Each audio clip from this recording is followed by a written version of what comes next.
Party BRS గురించి ఒక 2 నిమిషాలు మాట్లాడుకుందాం. ఇవాళ ఈ ఎన్నికల్లో వాళ్ళకి అభ్యర్థి లేడు, ఈ ఎన్నికల్లో పోటీ చేయలేదు.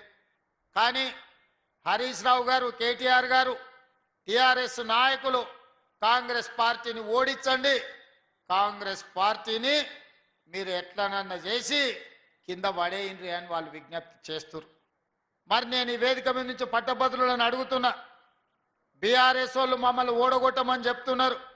మంచిదే, మీ కోపం మీ పగ ఈ పట్టభద్రులు అర్థం చేసుకుంటారు. కానీ మీరు ఎవరిని గెలిపించమని చెప్తున్నారని నేను అడుగుతున్నా. మీ అభ్యర్థి ఎవరు? మీ అభిమానులు కానీ మీ పార్టీ నాయకులు కానీ ఎవరికి ఓటేస్తారు? ఇదే మెదక్ జిల్లాలో హరీష్ రావు గారు ఓటరు, చంద్రశేఖరరావు గారు ఓటరు, కేటీఆర్ గారు ఓటరు, కవిత గారు ఓటరు. వీళ్ళందరూ చదువుకున్నోళ్ళే, వీళ్ళందరూ పట్టభద్రులే. రేపు పోలింగ్ బూత్కి వెళ్ళి వీళ్ళు ఎవరికి ఓటేస్తారని నేను అడుగుతున్నా. ఇవాళ పట్టభద్రులకు వీళ్ళు సమాధానం చెప్పాల్సిన అవసరం లేదా? ప్రజాస్వామ్యంలో ప్రధాన ప్రతిపక్ష పార్టీ ఎన్నికల్లో పోటీ చేయకుండా ఈరోజు కాంగ్రెస్ పార్టీని ఓడగొట్టండి అని అడుగుతున్నారు. దీని మతలబ్ ఏందో తెలంగాణ సమాజం గమనించాలి.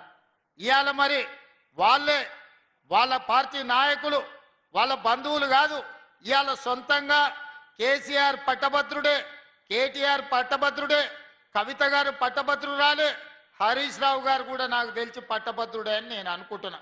మీ 4 ఓట్లు ఎవరికి వేయదలుచుకున్నారు, మీరు ఎవరికి మద్దతు ఇస్తున్నారని చెప్పి నేను ఈ వేదిక మీద నుంచి అడుగుతున్నా.